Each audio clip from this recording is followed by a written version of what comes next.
হ্যাঁ, আমান, শুনতে পাচ্ছেন আমাকে? জি, শুনতে পাচ্ছি। আসসালামু আলাইকুম, নাজরুল ভাই, কেমন আছেন? ওয়ালাইকুম সালাম, ভালো আছি। হ্যাঁ, অনেকদিন পর দেখা। হ্যাঁ, অনেকদিন পরে, তাও ভার্চুয়ালি।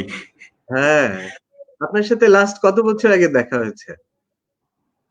লাস্ট অ্যাকচুয়ালি কাজের ইয়েতে দেখা হয়েছে 2012-এ। এরপরে হ্যাঁ, মধ্যে একবার খুলনায় দেখা হয়েছিল, আপনি যখন খুলনায় গিয়েছিলেন উইন্ডোকে কাজ করার সময়, তখন হুম, একবার দেখা হয়েছিল, তাও 2015-এর দিকে। So it's almost 5 years. হ্যাঁ, হ্যাঁ। গুড। না, আমি আসলে এই খান সাহেবের আড্ডাখানায় আমার আমার তো আড্ডা দেওয়ার একটা লোভ ছিল। আপনি খুলনাতেও আমার বাসায় এসেছেন আড্ডা মারতে। তো এখন আমার এই করোনার বন্দি দশায় আড্ডাকে খুব মিস করছি, খুবই মিস করছি। তো পরে মনে হলো যে ওয়াই নট ভার্চুয়ালি আড্ডাটা দেয়া যায়। তখন মনে হলো যে আরেকটু যদি গ্লোবালি দিই, যেগুলো যাদের সাথে অনেকদিন দেখা সাক্ষাৎ নেই, তাদের পার্সপেক্টিভ, তাদের অবস্থা কি, তখন মনে হলো যে আপনাকে একবার নক করে দেখি যে আজকে আড্ডাটা আপনার সাথে দিলে কেমন হয়। তো আমান, আপনি যদি বলেন, আমি জানতাম যে আপনি ইরানে ছিলেন, তারপরে ইথিওপিয়া গেলেন, একটু যদি ব্যাকগ্রাউন্ডটা বলেন যে আপনি what are you doing, where you are at the moment, সংক্ষেপে একটু। নাজমুল ভাই, thank you so much. Actually আড্ডাটা আমিও মিস করছিলাম, আর এটা আমার ফার্স্ট অভিজ্ঞতা এরকম ভাবে ধরেন ভার্চুয়ালি আড্ডা দেয়া, আর এটা মানে গ্রেট চান্স আপনার সাথে কানেক্টেড হওয়া লাইভে। আমি আসলে এইভাবে কখনো কথা বলি নাই। Thank you so much for this brilliant idea. I think মানে আপনার যেহেতু অ্যাপিয়ারেন্স এবং মানে চিন্তা ভাবনা সবই চেঞ্জ হয়েছে, it's a very good idea actually. Well, আমি আহ, ইরানে ছিলাম। আমি এখন কাজ করি হচ্ছে এনআরসির সাথে। এনআরসি মানে নরওয়েজিয়ান রিফিউজি কাউন্সিল। আমি ছিলাম ইরানে up to January 28। Actually due to my some family issues, আমি January 28-এ ইরান ত্যাগ মানে ইরান থেকে বাংলাদেশে গিয়েছি। তো আমি যখন বাংলাদেশ থেকে আসবো ভাবছি ইরানে, তখনই ইরানে ফার্স্ট করোনা ইস্যুটা আসছে। তখন আমার মনে হয়েছে যে আহ, এই মুহূর্তে ইরান ট্রাভেলটা আমার জন্য খুব একটা আহ, মানে ওয়াইজ ডিসিশন হবে না। তো আমি যখন অর্গানাইজেশনের সাথে কথা বলি, তখন ওরা আমাকে আসলে ইথিওপিয়ার জন্য অফার করলো যে তুমি ইথিওপিয়া যেতে চাও কিনা উইথ প্রমোটেড পজিশন। সো আমি মনে করলাম যে ডেফিনেটলি হ্যাঁ, আমি যেহেতু এনআরসির সাথে কাজ করতে চাই, কাজ করছি অনেকদিন ধরে ডিফারেন্ট কান্ট্রিতে, ইরানের আগে সাউথ সুদান, উগান্ডা, অন্যান্য কান্ট্রিগুলোতে। সো আমার কাছে মনে হয়েছে যে that's a good opportunity. So আমি আসলে ইথিওপিয়ায় আসছি ফেব্রুয়ারির 16 তারিখে। এটা আমার ফার্স্ট টাইম ইথিওপিয়ায় আসা। আসলে বেসিক্যালি ইথিওপিয়া আসার দুইটা কারণ, একটা হচ্ছে ইরানে করোনা ফার্স্ট মানে আউটব্রেক, আর হচ্ছে যে ইথিওপিয়া মানে আমি যেহেতু আফ্রিকায় অনেকগুলো কান্ট্রিতেই কাজ করেছি, সো আফ্রিকার প্রতি আমার একটা অন্যরকম একটা দুর্বলতা কাজ করে। So that was another reason to come here actually. Good. তো যারা আমাদের সাথে আজকে এই আলোচনা দেখছেন বা আছেন, তাদের জন্য একটু বলি, সেটা হচ্ছে যে আমান অ্যাকচুয়ালি আমার কলিগ ছিলেন একসময়, এবং আমরা একসাথে কাজ করেছি। তো উম, আহ, আমান বেসিক্যালি একজন এগ্রিকালচার ইউনিভার্সিটি থেকে পাশ করা, তারপরে এমবিএ এবং ডেভেলপমেন্ট সেক্টরে প্রায় কত বছর, 14 বছর হয়ে গেল মনে হয়, তাই না? 13-14 বছর, হ্যাঁ, হ্যাঁ। সো এই এক্সপেরিয়েন্স, গ্লোবাল এক্সপেরিয়েন্স, আপনি তো মনে হয় ইস্তিমুরেও ছিলেন, হ্যাঁ? হ্যাঁ, ইস্তিমুরে আমি ছিলেন, আসলে হ্যাঁ, ইস্তিমোরে ছিলাম, সিয়েরা লিওনে ছিলাম, আফগানিস্তানে ছিলেন। আফগানিস্তানে ছিলাম, উগান্ডায় ও, ছিলাম, সাউথ সুদানে ছিলাম, গুড। ইরানে ছিলাম, এখন ইথিওপিয়ায় আছি। অনেকগুলো দেশেই হয়ে গেল অ্যাকচুয়ালি। তো আসলে ইস্ট আফ্রিকান এই কান্ট্রি ইথিওপিয়া, ইথিওপিয়া সম্পর্কে আমাদের একসময় খুব একটা ব্যাপার ছিল যে এরা খুব এমনি আফ্রিকা সম্পর্কে মানুষের ধারণা হচ্ছে যে খুব দারিদ্র পীড়িত দেশ, এবং আহ সেই রকম একটা পরিস্থিতিতে একজন এইড ওয়ার্কার হিসাবে বা ডেভেলপমেন্ট প্রফেশনাল হিসাবে আপনি ইস্ট আফ্রিকায়, ইথিওপিয়াতে অবস্থান করছেন। আপনার সিটিটা আদিস আবাবা থেকে কত দূরে এটা অ্যাকচুয়ালি? আদিস আবাবা থেকে এটা অলমোস্ট 720 কিলোমিটার ফার। এটা আসলে গাম্বেলা রিজন বলে। ইথিওপিয়া আপনি যদি দেখেন ম্যাপটা, ইথিওপিয়া 8-9টা রিজন আছে, তার মধ্যে এটা একটা রিজন অ্যাকচুয়ালি। বেসিক্যালি এটা গাম্বেলাটা বর্ডারিং উইথ সাউথ সুদান এবং সুদান। সো মোস্টলি মানে সাউথ সুদানের most of the refugee are based in Gambela. ও আচ্ছা। আর এমনি যদি আমি জিজ্ঞেস করি যে যেমন ধরেন যে যেহেতু আপনি আমাদের ওই আয়তন টায়তন অনেক সময় মনে থাকে না, যে did you ever give a thought যে ইথিওপিয়ার সাইজ বাংলাদেশের কত গুণ এরকম? আচ্ছা, প্রথমে যদি আমি আপনার আগের প্রশ্নে যাই, অ্যাকচুয়ালি মানে আমরা যারা বাংলাদেশে কখনো ধরেন ওভাবে ফিজিক্যালি আফ্রিকান কান্ট্রিগুলোতে আসা হয় নাই, আমাদের একটা স্বাভাবিক ধারণা হচ্ছে যে আফ্রিকা সম্বন্ধে মানে খুব একটা পজিটিভ ধারণা আমরা পোষণ করি না। আমি আসলে যাদের সাথেই কথা বলার সুযোগ পাই, এটা আসলে ঠিক না। কারণ হচ্ছে আফ্রিকা অনেকগুলো কান্ট্রি আছে যারা আসলেই অনেক ভালো করছে এবং তাদের সোসিও ইকোনমিক সিচুয়েশন অনেক ভালো। ডেফিনেটলি আমি মানে এটা বলবো যে ইথিওপিয়া মানে ওভারঅল ইকোনমি অথবা ওভারঅল ধরেন যে সিচুয়েশন, এটা ডেফিনেটলি মানে পোর কান্ট্রি, বাট আমি বলবো যে যতটা যেভাবে আমরা আসলে পারসিভ করি সেরকম না। আর ইথিওপিয়া অনেক বড় একটা কান্ট্রি অ্যাকচুয়ালি। ইথিওপিয়া বাংলাদেশের প্রায় 8-9 গুণ বড়, কিন্তু যখন ইন টার্মস অফ পপুলেশন বাংলাদেশের যে পপুলেশন অনেক কম। ইথিওপিয়ার টোটাল পপুলেশন অ্যারাউন্ড 100 মিলিয়ন। আর হচ্ছে yeah, so you can imagine like it's 20 time মানে যখন এটা পপুলেশন ডেন্সিটির দিকে আসে অথবা মানে এরিয়ার বিষয়টা আসে, তখন এটা almost like I would say মানে বাংলাদেশের সাথে কম্পেয়ার করলে সেটা 20 টাইমস লেস। সো কারণ হচ্ছে আমাদের ইথিওপিয়ার সাইজটা অলমোস্ট 10 টাইমস, আবার population almost like I would say 50%, 60% of Bangladesh population. So মানে পপুলেশন ডেন্সিটি অনেক কম। এবং ইথিওপিয়ার আরেকটা বিষয় হচ্ছে যে ইথিওপিয়া এজ এ কান্ট্রি, এখানে ডাইভার্সিটি অনেক বেশি in terms of ethnicity, people culture. Ethiopia is the one of the country মানে যারা কখনো কলোনাইজড হয় নাই। সো এদের কালচার এবং কালচারালি ওরা মানে আপনি যদি ইথিওপিয়ায় কখনো এসে থাকেন, আপনি নিশ্চয়ই সেটা বুঝতে পেরেছেন যে ওরা ওদের যে হিস্ট্রি কালচারকে খুব মানে মনে প্রাণে ধারণ করে। দে আর প্রাউড নেশন অ্যাকচুয়ালি। আমি একমত। আমার ইথিওপিয়া যাওয়া হয়নি, কিন্তু ইথিওপিয়ান বেশ কয়েকজন কলিগ পেয়েছি। তাদের যে কাজিন এবং তাদের যে কালচার, এবং they hold it very nicely and they are proud of that and they explore and they always, I mean, I think that তাদের ভিতরে এটা নিয়ে কোনো সন্দেহ নাই যে তাদের খাবার দাবার পোশাক আশাক এবং সেটা নিয়ে তারা বিভিন্ন ফর্মাল প্লেসে মিটিং এ এবং পার্টিতে ওরাই ওগুলো ওই ইথিওপিয়ান ব্যাপারটাই ওরা এন্টারটেইন করে। সো দ্যাট সেইজ যে they are very proud of their what they have, and that's wonderful. তো আমার যেহেতু আমরা এমন একটা সময় আড্ডা মারছি যখন করোনা পুরো পৃথিবীকে আক্রান্ত করছে, ঠিক এই মুহূর্তে আড্ডাটা দিতে গিয়ে আমি একটু ফিরে যেতে চাই যে আপনি যেখানে থাকছেন সেখানে বা তার আশপাশে বা এখন কি অবস্থা ইথিওপিয়াতে, মানুষজন কি করছে? আমরা বাংলাদেশে তো নিঃসন্দেহে আপনার ফ্যামিলির সাথে যোগাযোগ রাখছেন, শুনছেন, ঘুম ভেঙেই হয়তো অনলাইনে বাংলাদেশের পত্রপত্রিকাগুলো দেখছেন, খবর রাখছেন। তো আমরা একটু ইথিওপিয়ার অবস্থা, যে ওখানে দীর্ঘদিন ধরে অবস্থান করছে বা করবে, তার পার্সপেক্টিভ থেকে একটু বোঝার চেষ্টা করব।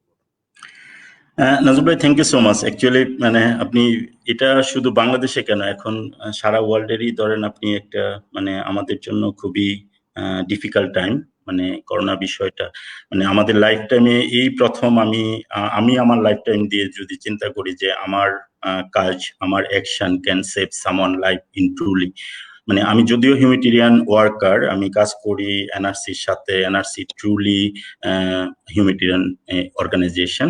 আমাদের যেখানে কনফ্লিক্ট, যেখানে প্রবলেমস, এনআরসি মানে সব জায়গায় যায়। কিন্তু এই প্রথম আমি ফিল করছি যে আমাদের অ্যাকশনের দ্বারা আসলে অন্যের মানে অন্যের প্রবলেম, অন্যকে ধরেন ভালনারেবল করার যে বিষয়টা, সেটা রিডিউস করতে পারি। তো ইথিওপিয়ায় প্রথম করোনা কেস কনফার্ম কেস হচ্ছে মার্চের 13 তারিখে। অ্যাকচুয়ালি আপনি যদি ইথিওপিয়ার ইয়েটা দেখেন, ইথিওপিয়া এমন একটা কান্ট্রি যেখানে most of the nation on arrival visa পায়। তো যখনই চায়না এবং ইউরোপ, আমেরিকা এই বিষয়টা প্রথম হয়, তখন অনেকগুলো মানে ফরেনাররা ইথিওপিয়াকে বেছে নেয় অনেকটা ধরেন টুরিস্ট প্লেস ডেস্টিনেশন হিসেবে। তো ইথিওপিয়া প্রথমে সেই অবস্থাটা ওইভাবে হয়তো করে নাই, আমলে নেয় নাই, অথবা নিতে হয়তো একটু সময় নিয়েছে। তো এখন যেটা হয়েছে যে ইথিওপিয়ায় টোটাল আজকে পর্যন্ত টোটাল কনফার্ম কেস হচ্ছে 23। মোস্টলি আদিস আবাবা হচ্ছে ইথিওপিয়ার ক্যাপিটাল, যারা হয়তো একটু মানে, তো আদিস আবাবা মোস্ট কেস আদিস আবাবায়।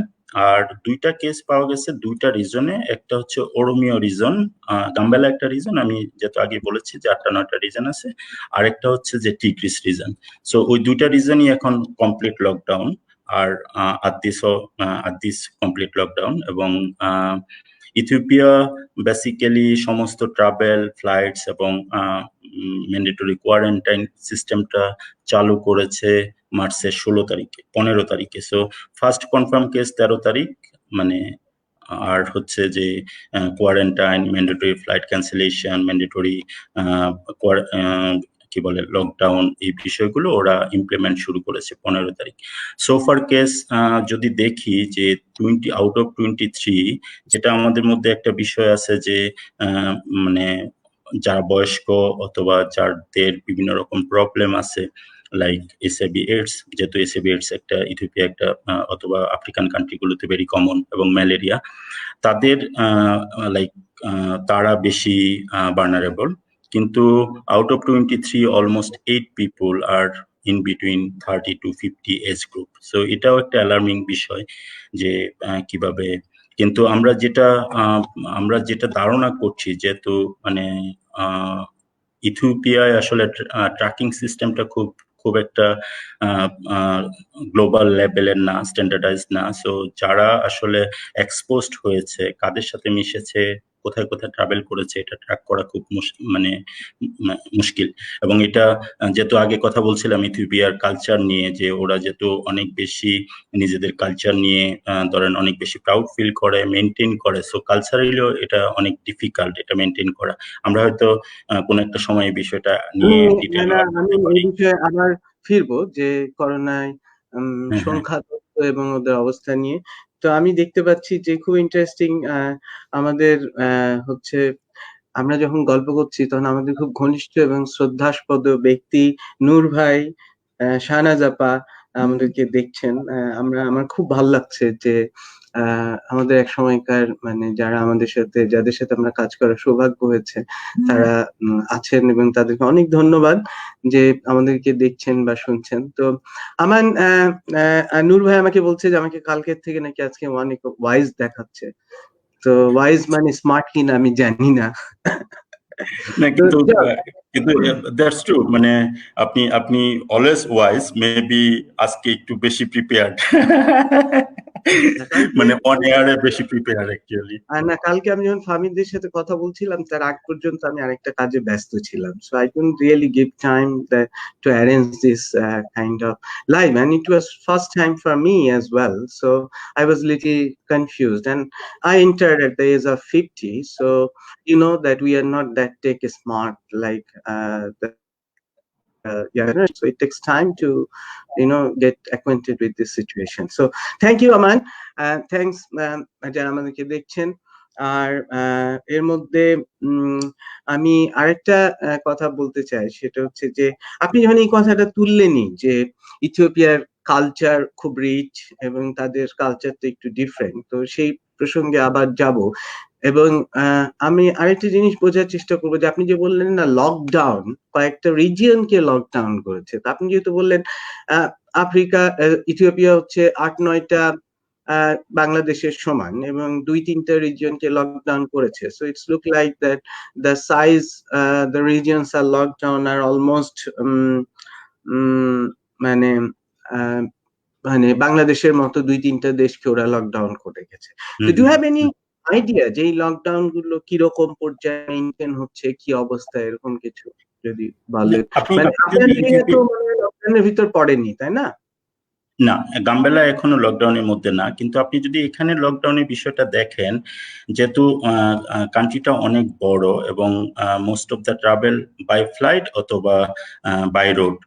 হ্যাঁ, তো এখন একটা রিজন যখন একটা রিজনের সাথে আরেকটা reason interlink in many sense, like আপনি যদি ট্রেডিং বিষয়টা দেখেন, কালচারাল বিষয়টা দেখেন, যেহেতু আমি একটু আগে বলছিলাম যে ইথিওপিয়ায় অনেকগুলো ট্রাইব আছে, অনেকগুলো কি বলে যে ক্ল্যান আছে, সেই জায়গাটায় প্রতিটা রিজনে এক একটা ক্ল্যান। আমি যদি গাম্বেলার কথাটা বলি, গাম্বেলায় দুইটা ধরেন মেজর ট্রাইব, সেটা হচ্ছে একটা হচ্ছে মুরালে, মানে দেখল আমি ঠিক অতটা এক্সপ্লেন করতে পারবো না, আর একটা হচ্ছে আমরা আসলে যেতে পারবো না। তো এখন এদের এদের এদের বিভিন্ন বিভিন্ন ক্ল্যানদের বিভিন্ন এরিয়া আছে। যখন একটা এরিয়াকে লকডাউন করা হয়, এখানে লকডাউনটা অনেকটা শ্রী আপনাকে বলছে যে আপনি সাবধানে থাকবেন, ন্যাচারালি যে পরিস্থিতি থাকেন, যেখানেই থাকেন ভালো থাকেন, আর এরকম একটা পরিবার থেকে দূরে আছেন, কাজেই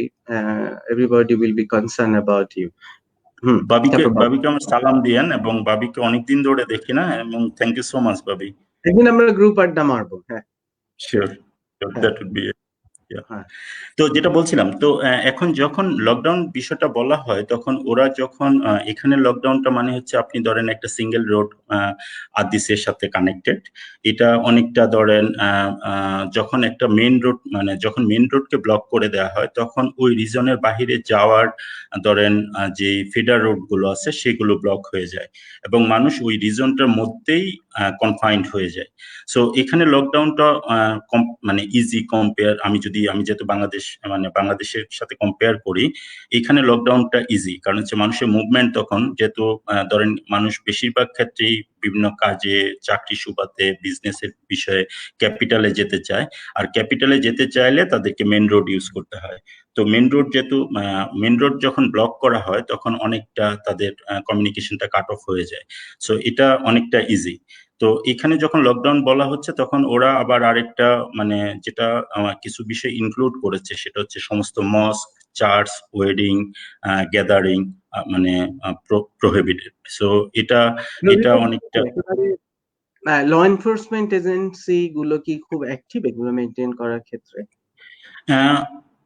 মানে সোফার আমি আমার কাছে যতটুকু মানে ইনফরমেশন আছে, যেহেতু আমি আসলে ওই এরিয়ার মধ্যে পড়ি না, আমি মানে হয়তো মানে আই উইটনেস নাই, কিন্তু আমরা যেহেতু একটা সিকিউরিটি প্রোটোকলের মধ্যে থাকি, ইনফরমেশন শেয়ার হয়, যতটুকু আমি ইনফরমেশন আমার কাছে আছে, ল এনফোর্সমেন্ট, ল অ্যান্ড অর্ডারটা ভেরি স্ট্রং ইথিওপিয়াতে, এবং আমি বলবো যে নট অনলি পুলিশ, অলসো মানে defence department also in field.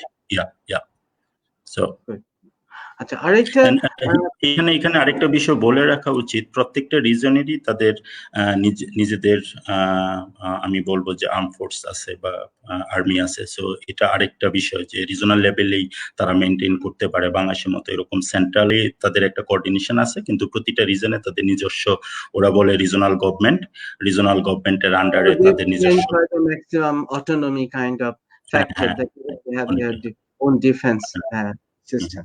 আচ্ছা, আরেকটা জিনিস আমরা যেটা দেখি, ইথিওপিয়া বা আফ্রিকান এই কান্ট্রিগুলো, মানুষগুলো খুব আবেগপ্রবণ হয় এবং তারা খুব ক্যাজুয়াল হয়। তো এরকম একটা দেশে যখন মসজিদ বা এই ধরনের সোশ্যাল গ্যাদারিং বা প্লেস গুলোকে প্রহিবিটেড করা হচ্ছে, তখন মানুষের এটাকে গ্রহণ করার প্রবণতা গুলো কিরকম মনে হচ্ছে আপনার কাছে? আপনি নাজবুল একদম ঠিক বলেছেন। Culturally again it's related with culture. Actually আপনি যদি দেখেন পার্টিকুলারলি ইথিওপিয়ার, ধরেন আপনি মানুষের যে মানে সোশ্যাল বন্ডিংটা বা তাদের ইন্টারেকশন, তাদের এক্সটেন্ডেড ফ্যামিলি এবং সবকিছু, এটা আসলে খুবই টাফ এটাকে মেনটেন করা। এবং এটা আসলে মানুষ যে খুব সহজে নিচ্ছে সেরকম না। এটা শুধুমাত্র তাদের কালচারাল বিষয় সেটাও না, এবং এটা আমি বলবো যে এই জায়গাটায় আমি একটু বলতেও চাই, আসলে এটা শুধুমাত্র করোনা ইস্যু সেটাও না, কারণ হচ্ছে এখানের culturally they are interdependent for many sense. মানে আপনি বিজনেস বলেন, আপনি ম্যাক্রো ইকোনমি বলেন, ট্রেডিং বলেন, প্রোডাকশন বলেন, তাদের কি বলবো যে ফ্যামিলি স্ট্রাকচার যদি দেখেন, পাওয়ার স্ট্রাকচার যদি দেখেন, আপনি জানেন যে বেশিরভাগ আফ্রিকান কান্ট্রিগুলোতে যেখানে মানে ট্রাইব ইস্যু আছে, সেখানে ওরা বলে যে চিফ, প্রতিটা গ্রামে তাদের একটা চিফ থাকে, নিজস্ব একটা সিস্টেম থাকে, এবং তারা এটা খুব স্ট্রংলি মেনটেন করে। সো তাদের একটা আসলে নিজস্ব যে ইন্টারাকশনের বা ধরেন ডিফারেন্ট একটা স্ট্রাকচার, এবং ধরেন পাওয়ার স্ট্রাকচার, ডিসিশন বা সেটা অনেকটা ধরেন ডিফারেন্ট দেন বাংলাদেশ। তো এটা আসলে মানুষ যে খুব সহজে নিচ্ছে অথবা খুব মানে সহজ এটাকে মেনটেন করা, বিষয়টা ওরকম না। আর যেহেতু মানে আজকে হচ্ছে 31 তারিখ, বিষয়টা লকডাউনটা শুরু হয়েছে ধরেন, বা ইম্পোজ গুলো শুরু হয়েছে 15-16 তারিখ থেকে। এটা এখনো খুব কঠিন বলা যে আসলে মানে নেক্সট 2-3 উইকস পরে কি হবে, কারণ হচ্ছে মানুষ এখানে যদি আপনি যেহেতু ইকোনমির কথা বলতেছিলেন, আমাদের একটা সাধারণ পার্সপেক্টিভ আছে। আপনি যদি গ্রামগুলোতে বা ভিলেজ এরিয়াগুলোতে দেখেন, সেখানে মানুষগুলো আসলেই গরিব। কারণ হচ্ছে আপনি the discrimination in between city এবং village is too high. So এই জায়গায় মানে আপনাদের মানে সবগুলো স্টেটেই কি এই অবস্থা? আমি তো সবগুলো স্টেটের ইয়েটা এখনো জানি না। আমি যদি গাম্বেলা দিয়ে বিচার করি, আমি দৃশ্যমান খুব, মানে ধরেন যে হ্যাঁ, আপনি গাম্বেলায় যেহেতু আছেন, যে যেমন ধরেন যে আপনি এমনও ফ্যামিলি বা সিটি লাইফ দেখছেন যেখানে it is too early to make any comment since you are there yeah, only for a couple of weeks, but still, you are for 6 weeks probably, so yeah. it's undoubtedly too early to mix up with the community, but still when you see like a star hotel or a good apartment building and সেইখানে দাঁড়িয়ে হয়তো কিছু slam দেখছেন, এরকম দৃশ্য কেমন চোখে পড়ে ওখানে? এখানে আপনি ধরেন, এখানে স্লামের আইডিয়াটা হচ্ছে যে আপনি এখানে আমরা বলি টুকল, এখানে আসলে টুকলটা হচ্ছে অনেকটা গ্রাস উড দিয়ে ছোট ছোট ঘর করা। তো এটা অনেকটা আপনি আপনি যদি আদিসে যান, আপনার মনে হবে যে আপনি একটা ইউনো দা মানে একটা খুব ডেভেলপড একটা সিটিতে আছেন। কিন্তু আপনি যখনই আদিস থেকে বের হবেন, তখন মনে হবে যে মানুষগুলো খুব মানে কি বলে, তাদের সোসিও ইকোনমিক কন্ডিশন, তাদের ইকোনমিক সিচুয়েশন খুবই খারাপ। সো এটা আপনি গাম্বেলায়, আমি যদি গাম্বেলা থেকে দেখি, গাম্বেলা যেহেতু রিজনাল হেডকোয়ার্টার, আমি যদি গাম্বেলা ধরেন আমার অফিস থেকে দেখি, আমি হয়তো এটা টের পাবো না। কিন্তু আমার যেহেতু এর মধ্যে 6 সপ্তাহের মধ্যে সুযোগ হয়েছে বিভিন্ন ক্যাম্পে যাওয়া বা কমিউনিটির সাথে মিশা, এটা আমার কাছে বলতে কি আপনি একদম ওই যে দৃশ্যমান। যারা সাউথ সুদান থেকে যারা রিফিউজি হয়ে এসছে তাদের, তো এই যে সরি আমি আরেকটু, যেহেতু আমাদের সময় আর 6-7 মিনিট আছে, আমি একটু বুঝতে চাইবো যে যেহেতু আপনি একটা রিফিউজি কাউন্সিল, নরওয়েজিয়ান রিফিউজি কাউন্সিলে আছেন, and you often visit the refugee camps, and so in a border area that says that you often need to visit who are floating and having with the very temporary shelter and within the week service mechanism. তো এইরকম একটা অবস্থায় আপনি ওখানে করোনার deal বা ওখানকার preparation গুলো নিয়ে কিছু 1.5 মিনিট 1 মিনিটে বলতে পারবেন যে how you are working on that? হ্যাঁ, আমাদের প্রিপারেশন গুলো আমি আমি যেহেতু বলেছি যে আমাদের অলমোস্ট ধরেন আমরা 4টা ক্যাম্পে কাজ করি, এবং আমাদের একটা সেটেলমেন্ট সেন্টার আছে যেখানে টেম্পোরারি সেটেলমেন্ট। সো আমরা যখনই বুঝতে পারছি যে করোনা ইস্যুটা it could be global issue, আমরা তখন থেকেই আমরা বলি business continuity plan, programme plan, আমাদের প্রিপারেশন, এই কাজগুলো শুরু করে দিয়েছিলাম। এবং আমাদের যেটা ছিল যে এনআরসি, যেহেতু ধরেন আপনি জানেন যে এনআরসি নরওয়ে বেসড অর্গানাইজেশন, আমরা একটা বাফার ফান্ড মেনটেন, মানে আমাদের একটু ফ্লেক্সিবিলিটি আছে এই বিষয়গুলোর ক্ষেত্রে। সো এটা আমাদের একটা কম্পারেটিভ অ্যাডভান্টেজ ছিল। আমরা এর মধ্যে যেটা করেছি যে আমরা বেসিক্যালি, যেহেতু এটা মানে আমরা কথা বলছিলাম কালচারাল ইস্যু নিয়ে, বিহেভিয়ার চেঞ্জ নিয়ে, মানুষের ইকোনমিক সিচুয়েশন নিয়ে, ওই অ্যাঙ্গেল থেকেই আমরা আমাদের প্রোগ্রামগুলোকে কিছুটা এক্সিস্টিং প্রোগ্রামের সাথে আমরা ইমার্জেন্সি কোভিড রেসপন্সের জন্য আমাদের আলাদা কিছু অ্যাক্টিভিটি অলরেডি সেট করেছি। যেমন ধরেন অ্যাওয়ারনেস রেজিং, গরিব মানুষদেরকে ক্যাম্পে এবং হোস্ট কমিউনিটিতে hygienic materials distribution, including soap, detergent, hand washing. এবার এবার এবার এবার আমি আর একটু গভীরে না গিয়ে হালকার উপরে একটা প্রশ্ন করি, সেটা হচ্ছে এই যে মাস্ক এবং লিকুইড সোপের কথা উঠলো, তো ধরেন যে উম কালকে আমার বন্ধু ও আমেরিকা থেকে কথা বলছিল, আর আমি আজকে ইথিওপিয়ার গাম্বেলাতে শুনছি। তা আমার খুব জানতে ইচ্ছে করছে, যেমনি আমি বসুন্ধরা আবাসিক এলাকায় থাকি, এবং আমি যখন বাসা থেকে বেরোই তখন আমি দেখছি যে আমাদের বাসার দারোয়ান থেকে শুরু করে রিক্সাওয়ালা যে দু একটা চলছে, মানে আমি আগেই বলেছি যে আমাদের এখানে মুভমেন্ট এবং মানে মানুষজনের চলাফেরাটা 80% has been reduced, no doubt. মানে আমি বসুন্ধরায় দেখছি, I am not talking about. এবং আমাদের এখানে যে ইনফর্মাল কিচেন মার্কেট খুব কাছাকাছি আছে বসুন্ধরার আবাসিক এলাকার বাইরে, সেই কিচেন মার্কেটেও অনেক মুদির দোকান টোকান বন্ধ হয়ে গেছে। তো এরকম একটা পরিস্থিতিতে যেখানেই যাচ্ছি দেখছি যে রিক্সাওয়ালাতে সবাই মাস্ক ব্যবহার করছে, এবং মাস্কের কোয়ালিটি নিয়ে বা মাস্ক কেন ব্যবহার করছে, কতটা দরকার, এগুলো পরের বিষয়, কিন্তু সবাই মাস্ক ব্যবহার করছে। এবং মধ্যবিত্ত বেশিরভাগ বিল্ডিং এর নিচেই লিকুইড হাত ধোয়ার ব্যবস্থা, স্যানিটাইজার এগুলো রাখা হচ্ছে। এই ব্যাপারগুলো আহ আপনার ওখানে আপনি বেরোলে কেমন দেখছেন বলেন তো, চোখে পড়ার মতো? ওয়েল নাজিম ভাই, অ্যাকচুয়ালি এটা এটা রিলেটেড উইথ আওয়ার, মানে আমরা আগে যে ডিসকাশনটা করলাম, এইটা খুব বেশি চোখে পড়ছে না এখানে। এটার অনেকগুলো কারণ আছে এইখানে। কিন্তু তার আগে আমি যদি বাংলাদেশের বিষয়টা চিন্তা করি, আমরা হয়তো বেশি মানে আমরা হয়তো আমাদের অ্যাওয়ারনেসটা অনেক হাই। আমরা হয়তো অনেক বেশি যেহেতু এটা এটা নিয়ে অনেক ডিসকাশন হচ্ছে, আমরা যেহেতু আমাদের ধরেন access to information sharing and all those is little bit advanced. যেহেতু আপনি বসুন্ধরার কথা বললেন, আমি জানি না যে গ্রামে কি অবস্থা, কারণ হচ্ছে আমার ফ্যামিলি যেহেতু শহরে থাকে ওরকম ইয়ে হয় নাই। কিন্তু এটা হয়তো আরেকটা বিষয় যে আমরা বেশি আতঙ্কিত হয়ে গেছি, এবং মাস্কটা যে সবাইকে পড়তে হবে এটা খুব বেশি মানে ধরেন আপনি ভ্যালিডেটেড না বাই এক্সপার্টস। শুধুমাত্র তারা যারা সাসপেক্টেড অথবা সাসপেক্ট যাক, করছে যে ওই বিষয়টা আরেকটু সেন্সিটিভ হয়ে যাবে, কারণ আমি ওইটা নিয়ে বহু বহু কন্ট্রাডিক্টরি লেখাপড়া দেখছি, কাজে কিন্তু আমি বলতে চাচ্ছিলাম যে কিন্তু আমি আসলে আই ওয়ান্টেড টু ফিল যে একটা মানুষ এখানে যখন এখানে এখানে বিষয়টা ওরকম প্রকট না। এখানে অনেকটা ধরেন মানুষ যেহেতু কালচারালি, আমি যেটা বললাম যে আপনি আগেও বলতেছিলেন যে ক্যাজুয়াল হ্যাঁ কালচারাল ইস্যু, এবং অনেকটা আফ্রিকান পিপল গুলো এই বিষয়গুলোতে ওরা এত বেশি অভ্যস্ত। ধরেন আপনি যদি ইবোলার বিষয়টা দেখেন, অথবা এরা বিষয়টাকে অতটা সিরিয়াসলি এখনো ওইভাবে নেয় নাই। এটা অনেকটা কালচারাল ইস্যু। প্লাস আমি বলবো যে এখানে আমাদেরও রোল, মানে হয়তো ওদের অ্যাক্সেস টু ইনফরমেশন, অ্যাওয়ারনেস এবং অ্যাভেলেবিলিটি অলসো একটা বিষয়।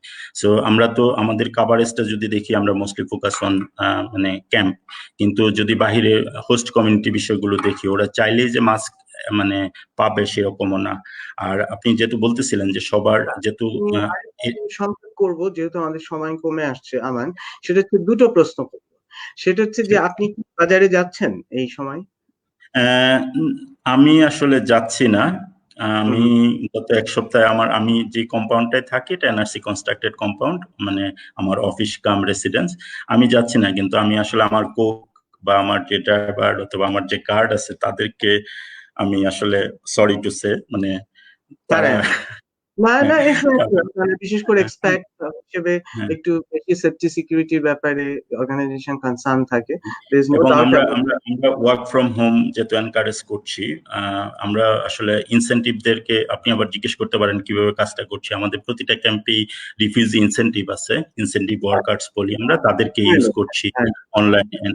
কিন্তু নাজিবুল ভাই, আমি একটা কোশ্চেন, যেহেতু আপনি বসুন্ধরা বিষয়টা তুললেনই, আমি যেহেতু দূরে থাকি, আমি মানে যতটুকু ইনফরমেশন পাই সেটা আমার ফ্যামিলি প্লাস হচ্ছে পত্র পত্রিকায়। তো আমি যদি বাংলাদেশের কালচারও দেখি, বাংলাদেশের পপুলেশন ডেন্সিটি দেখি, যেহেতু এটা নিয়ে কথা বললাম, এবং বাংলাদেশের ধরেন কনফার্ম কেস যে বিষয়টা দেখতে পাচ্ছি যে 49। কিন্তু এটা খুবই ভালো খবর আমাদের জন্য। এটা অনেকগুলো বিষয় হয়তো এটাতে কন্ট্রিবিউট করছে। কিন্তু অনেকে আবার এরকম একটা মানে ইস্যু রেজ করছে যে এটা আসলে আমাদের অ্যাকচুয়াল ফিগার কিনা, বা আমরা আসলে মিস করছি কিনা, অথবা আমরা আসলে প্রপারলি সবার সবার কাছে টেস্টের যে বিষয়টা, কনফার্মেশনের যে বিষয়টা, এই বিষয়গুলো পৌঁছে দিতে পারছে কিনা।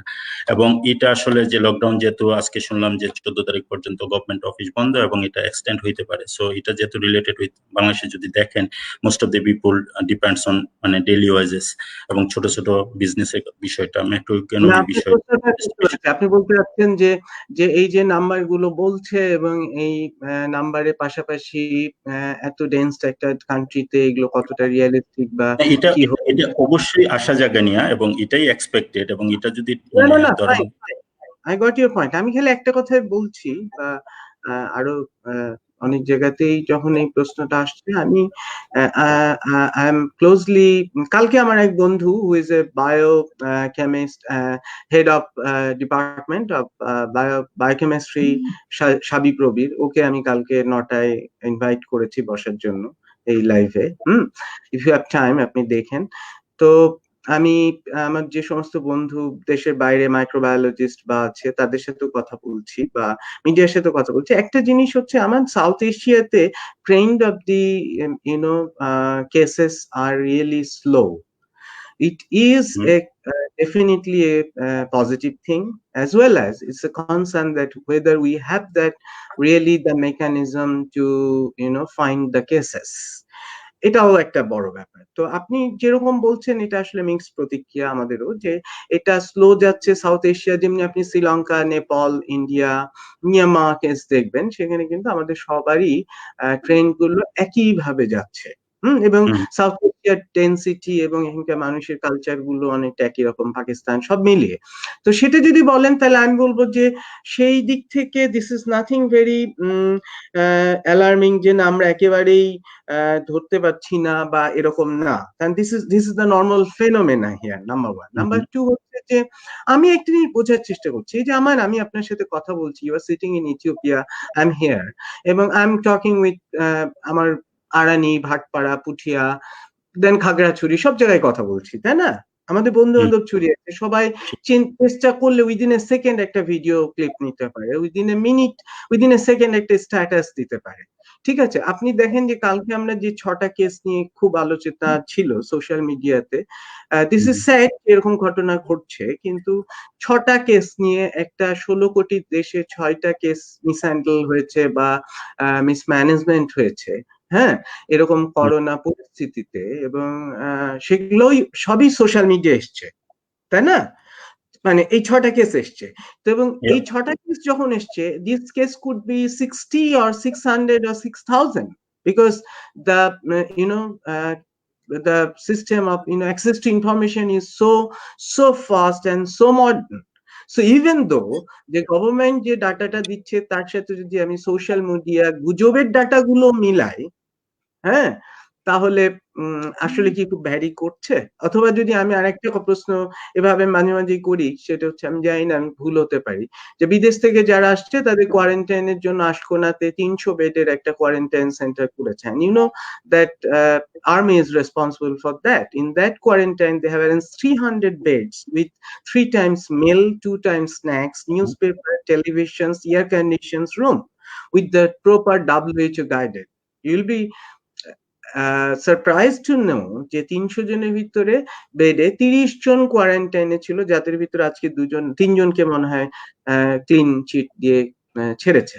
তো আমরা যখন দাবি করছি আমাদের এই ব্যবস্থা দরকার, সেই ব্যবস্থা দরকার, ওই ব্যবস্থা দরকার, তখন যে ব্যবস্থাগুলো হচ্ছে সেটা কতটা আমরা ব্যবহার করছি বা প্রয়োজন হচ্ছে, হ্যাঁ, সেটা তো আমার ভাবতে হবে, তাই না? তো আমাদের এই সীমিত সম্পদে 300 বেডের জন্য আমি অ্যারেঞ্জ করে রাখলাম, রাখার পরে 30 জনকে কোয়ারেন্টাইন করলাম। So it looks like that the আমি যদি আপনাকে এই জায়গাটায় মানে এটা খুবই আপনি যেটা বলতেছেন এবং যেটা বলছেন, মানে এটা আমার জন্য খুব আশা জাগানিয়া, কারণ হচ্ছে আমিও হয়তো একটা সময় প্ল্যান করছি যে দেশে যাব, সো অ্যাটলিস্ট মানে এটা খুবই আশা জাগানিয়া। কিন্তু বিষয়টা যদি দেখি যে still we are operating flight with China, এবং গত সপ্তাহেও ধরেন থাইল্যান্ড, চায়না, না, ইউকের আমাদের সাথে ফ্লাইট গিয়েছিল। কয়েকটা জায়গা থেকে ফ্লাইট চলছে, এটা আমি দেখছি। হ্যাঁ, তো কিন্তু তাহলে আমি মানে কোয়ারেন্টাইনে 30 জন আমার কেন? আমাদের এই আড্ডাটার একটা লক্ষ্য হচ্ছে যে এই যে আপনি কনসার্নটা এক্সপ্রেস করলেন, যদি একজন দুইজনের চোখে পড়ে, কেউ যদি এভাবে কনসার্ন গুলো পৌঁছায়, তাহলে একটা ওপিনিয়ন ডেভেলপ হবে যে আসলে কেন ফ্লাইট চলছে। আবার এটাও হয়তো আছে, কারণ আমরা অনেক সময় অনেক নিচু স্তরে ভাবি, তো আমি তো ব্যক্তিগতভাবে অত বেশি জানি না বা অত পলিসি লেভেলে নেই, দেখা গেল যে তাদের অনেকগুলো রিজন আছে। যেমনি বাংলাদেশে এখন যে ধরেন পিপিপি গুলো ঢুকছে, বা যে ম্যাটেরিয়াল গুলো এমার্জেন্সি, আসলে কার্গো ফ্লাইট এবং কিছু কিছু দেশের সাথে আমাদের টেকনিক্যাল ফ্লাইট অন রাখতে হবে, এবং সেগুলো হয়তো ডাব্লিউএইচও গাইডলাইন মেনে হচ্ছে বা কিছু প্রিপারেশন হচ্ছে। যে আমার আমার আস্থা আছে যে যেমন আমি আপনি আপনার পরিবারের সদস্যই, তো আমরা আসলে আহ, সরকারের বিভিন্ন স্তরে কাজ করি, তাই না?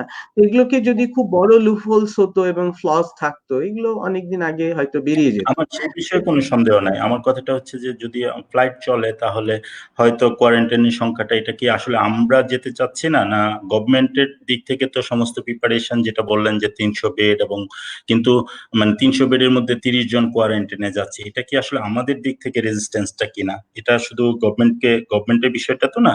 আমরা এখন, আমি দেশে যাওয়ার পরে আমি যদি ফোর্স করি ল এনফোর্সকে যে আমি কোয়ারেন্টাইনে যাব না, আমি ফ্যামিলির কাছে যেতে চাই, আমি সেলফ আমি আইসোলেট। আমি একটা জিনিস বুঝি আমান, সেটা হচ্ছে যে why at some point in any emergency situation army is deployed, because when there is any emergency you need to follow the command strictly, and you need a regimental structure. So that's why army is deployed, because at some point probably the top management understand, the leadership understand that this should be taken care by army, and that's because that this has to be done, it's a command, they're saying. So that's how the situation changed. আমরা যখন 1700 kit নিয়ে কথা বলেছি, এখন বাংলাদেশে এই মুহূর্তে 42,000 kit এসছে। বাংলাদেশে ধরেন যে ল্যাব ছিল একটা, এটা 11টা করার চেষ্টা করা হচ্ছে, বা অলরেডি মানে বাইরে 2-3টা চালু হয়ে গেছে। So things are happening slow, but it's happening, people are understanding. তো ভাই আমি আপনিও তো আমরা অনেক দেরিতে বুঝি। মানে আমরা তো ওই যে আপনি বললেন না যে আফ্রিকার কালচার হলে এরা খুব ক্যাজুয়াল রিল্যাক্স, তা আমি নিজেও যদি দেরিতে বুঝি এবং বুঝতে সময় নিই, তাহলে আরেকজনের দেরিতে বুঝা নিয়েও আহ, আহ, মানে ওরকম থাকবে। তো এগুলো নিয়েই আমরা, কিন্তু আমরা আসলে আমাদের আড্ডাকে বেশি সিরিয়াস ভারী করতে চাই না, এটা হচ্ছে বড় ব্যাপার।